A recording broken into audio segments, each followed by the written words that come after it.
welcome back. Welcome to Vintage Sports Shack. And welcome back to another episode of Fun Day Friday. Today, we're going to be discussing if PSA is a scam. And I know what you're thinking, Paul, there's 8 billion people in the world. Why do we care about your opinion? Here's my answer to that.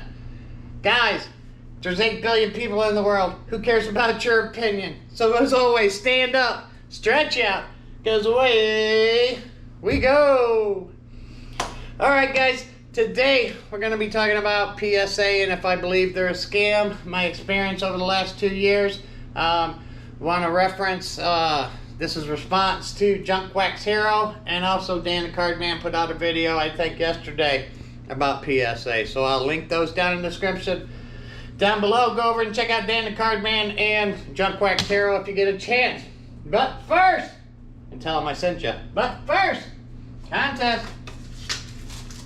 84 Rack Pack. Giving this away today. Prizes for next month, and for 3,000 subscribers will start next week. But today, the winner of the 84 Rack Pack, 72A. If you guess 72A, comment down below, and then we'll work it out through Instagram. 2,000 subscriber contest. Giving away the Stadium Club box. I know yesterday I said I was going to put out a video. I didn't, sorry. You only got to guess twice. But the winner of the 1991 2,000 subscriber top Stadium Club premium football card box is whoever guessed 1,023. So if you guess 1,023 or closest without going over, contact me down below. This box is going to you.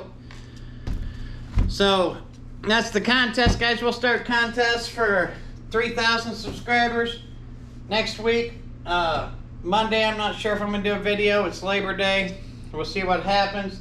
And we'll start the September contest next week. But to today's topic, PSA, and is it a scam? I watched Junk Wax Hero. He had a bunch of people send in him comments, and he kind of went through them, and then they discussed if PSA was a scam. Then yesterday, Dan the Cardman put out a video about PSA and some problems, some issues. So, like I said, I linked them down in the description. Go watch them. But I wanted to give you my opinion about PSA and things that I've had a serious problem with over the last couple of years. When I first started using PSA, I told you guys, man, trust the professionals. I'm a real estate appraiser. You know, I put out a 37-page report. Trust the professionals. They know what they're doing. As I got more and more familiar with PSA and their procedures, their tactics, what they're involved with, meeting with companies, let me explain this. PSA. If PSA is a card grader, I relate that to a real estate appraiser. We don't go hang out with banks.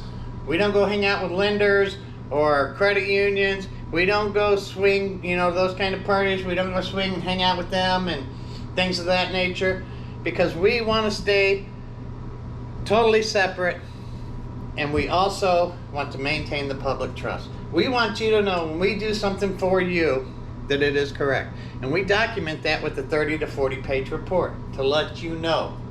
Now, not saying PSA needs a 40-page report, but PSA does need to separate itself from Topps, from Fanatics, from any entity that might give the appearance of impropriety or of not maintaining the public trust. One thing that I heard, I believe it was in Junk Wax Hero, that Nat Turner owns a PSA 10 Ricky Henderson. Now guys, in the appraising world, if we have vested interest in a property, we don't appraise it. Now I know you guys are saying, well, it's not his that he's grading, it's the other ones. Well, in my neighborhood, I could appraise all the houses for more money, so my house looked like it was worth more money, if that makes any sense. So by PSA grading 9s, 8s, 7s on a Ricky Henderson, it maintains that low pop count for PSA Ricky Henderson. Now I know you say, well, that's not what they do. I can tell you their grading standards for 80s cards is different than today's. I sent over 1,000 1980 cards to PSA, and I got 4 PSA ticks. Now, these weren't all handled with, messed with. These were all in sets that were put together the year they came out. So packed fresh, sent to PSA, and out of almost 1,004 came back PSA 10. Now I know when you send cards to PSA new and modern, you get, you know, not all of them PSA 10s, but you get about 50%. You can't tell me they don't look at cards different than what they used to. So, let's go to the definition of scam. What is the definition of scam? The basic definition of a scam is a dishonest scheme. Is PSA dishonest in any way? We'll go to that. My 2 biggest problems with PSA is when I started listening to their interviews and what they said, and then seeing what they do. So when I talked with Jackie Curiel up there at PSA, I made her real mad because I caught her in questions that she couldn't answer. First question I asked, I call up, I want you to re-review my card because I think you gave it a 9 when it was a 10. No, your card was looked at by 2, if not 3 different people. Your card is a 9. Okay, I'll take that answer. But I can pay you. I seen at the National, a gentleman paid to have his Justin Herbert White Sparkle Auto regraded. Now this card, you can see he only had it on there a minute. It was way high. It shouldn't have been a 10. It was like the Wimby card. He resubmitted it, paid money, paid the upcharge, got a 10. Now, if you're telling me that my card was looked at by 2 or 3 people and that grade is confirmed, and your graders are thoroughly trained, they don't need to retrain because I told you, hey, maybe you should retrain them. Maybe they got it wrong. Nope. We have the best training, to grading process there is out there.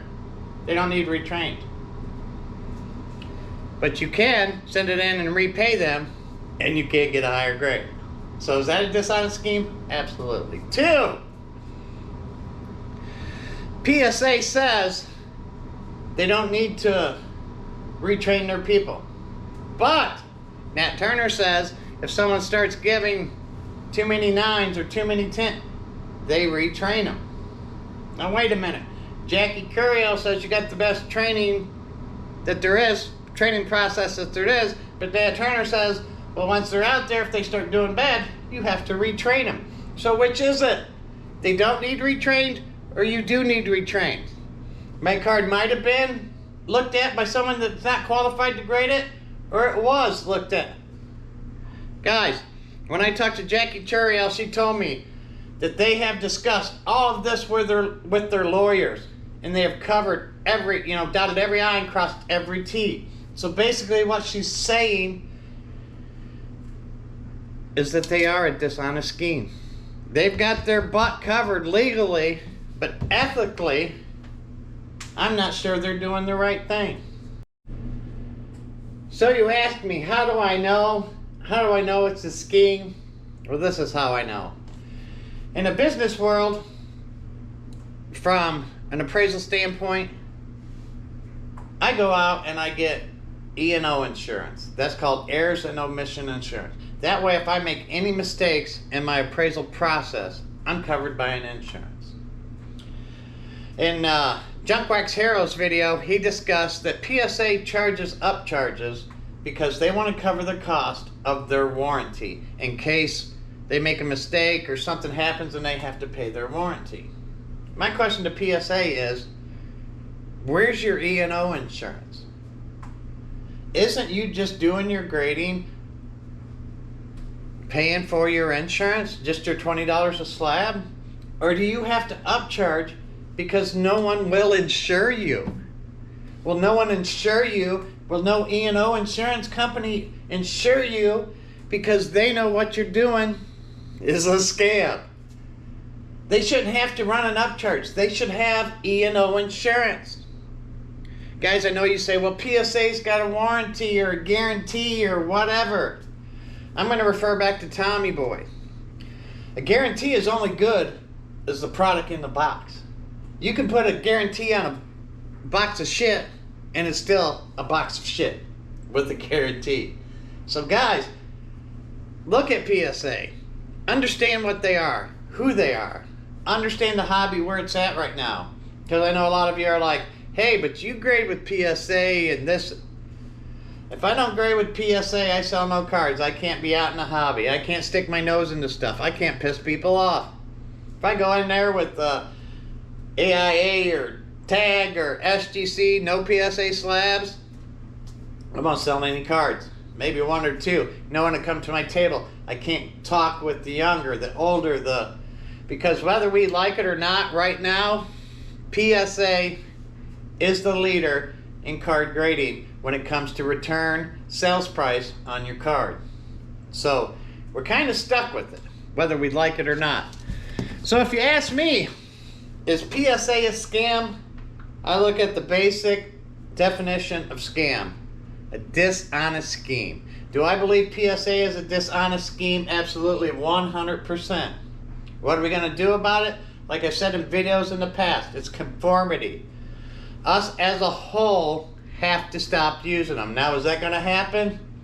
Not until someone makes a better widget.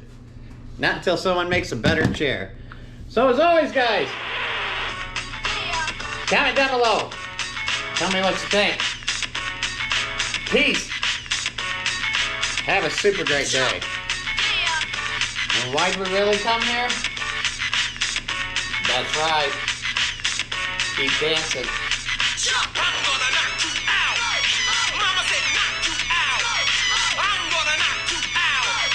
I came to win, battle me, that's a sin. I'm gonna knock you out. Mama said knock you out. I'm gonna knock you out. Mama said knock you out. Pack it up, pack it in. Let me begin. I came to win, battle me, that's a sin. I won't tell a sack up. Punk, you better back up. Try to play the role and you're the whole crew will let you. Get up, stand up. Come on, throw your hands up. If you got the feeling, jump up, touch the ceiling. Butts is a funk up. Someone talking junk, yo, I bust him in the eye. And then I take the funk shot. Feel it, funk it, amps in the trunk. And I got more rhymes than the cops that I dunked in. Don't nut shop, showed up, I got props from the kids on the hill, plus my mama, my pop. I came to get down, I came to get down. So get out your seat and jump around.